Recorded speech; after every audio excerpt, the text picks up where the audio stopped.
Bienvenue sur Criminal Instinct, là où les mystères les plus troublants prennent forme. Aujourd'hui, un jeune couple est sur le point de découvrir qu'un appartement peut cacher bien plus que des murs. Des forces invisibles les entourent et l'horreur ne fait que commencer. Julie et Thomas, un jeune couple enthousiaste, emménagent dans ce qu'ils croient être l'endroit parfait. Un loft moderne baigné de lumière, situé dans une banlieue populaire et dynamique où tout semble propice à un nouveau départ. Mais derrière cette façade accueillante, quelque chose les attend. Pour Julie et Thomas, c'est une nouvelle étape dans leur vie. Tout semble parfait, jusqu'à ce qu'ils commencent à ressentir une atmosphère étrange, presque oppressante. Les premières heures passent, mais le sentiment qu'ils ne sont pas seuls grandit peu à peu. Dès la première nuit, quelque chose d'étrange se produit. Des bruits de pas, des portes qui claquent sans raison apparente. Julie essaie de rationaliser, elle pense à de vieilles canalisations au vent, mais Thomas, lui, commence à ressentir une présence, comme s'ils étaient observés. Julie se réveille en sursaut, entend un objet tomber dans la pièce d'à côté. Thomas se lève pour aller voir, mais tout est en place. Les événements s'accumulent.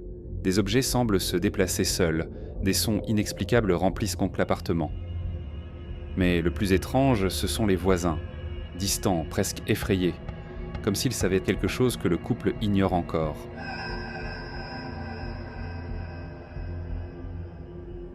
C'est en fouillant les archives locales que Thomas découvre la vérité.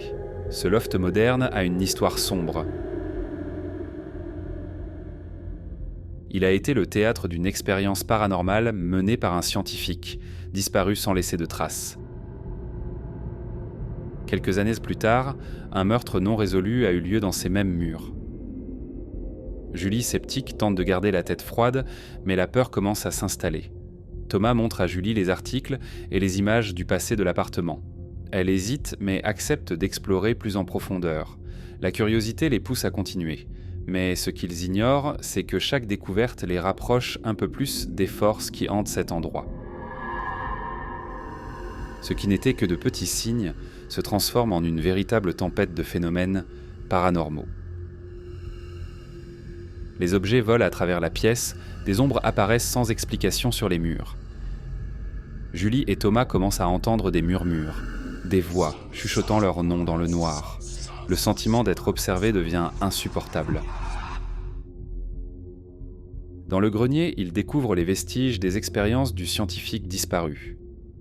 De vieilles notes poussiéreuses remplies de symboles étranges et des objets rituels macabres. Parmi ces découvertes, un journal, un témoignage de rituels destiné à invoquer et contrôler les esprits.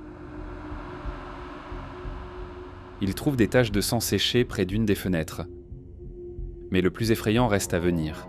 Ils découvrent des traces de sang, comme une signature macabre laissée par le passé. Le meurtre qui a eu lieu ici ne fait plus aucun doute. Ils ne sont pas seuls dans cet appartement.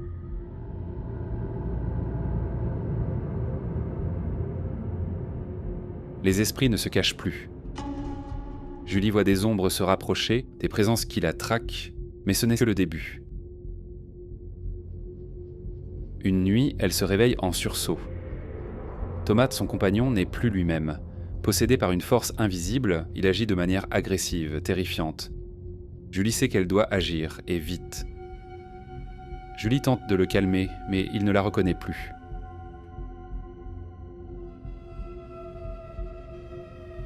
Ils essaient de fuir, mais c'est impossible. Chaque porte est verrouillée, chaque fenêtre est scellée par une force invisible. Le téléphone, leur dernier espoir, ne capte plus aucun signal. Ils sont piégés, prisonniers dans cet appartement hanté. Les esprits ne les laisseront pas partir si facilement. Julie sait que la seule solution est de suivre les indications du journal. Un rituel pour invoquer l'esprit du scientifique et obtenir des réponses. Mais cela ne se fera pas sans danger. Le couple rassemble les ingrédients pour tenter une dernière fois de se libérer des forces surnaturelles. Lors du rituel, l'esprit du scientifique leur révèle l'ampleur de son erreur.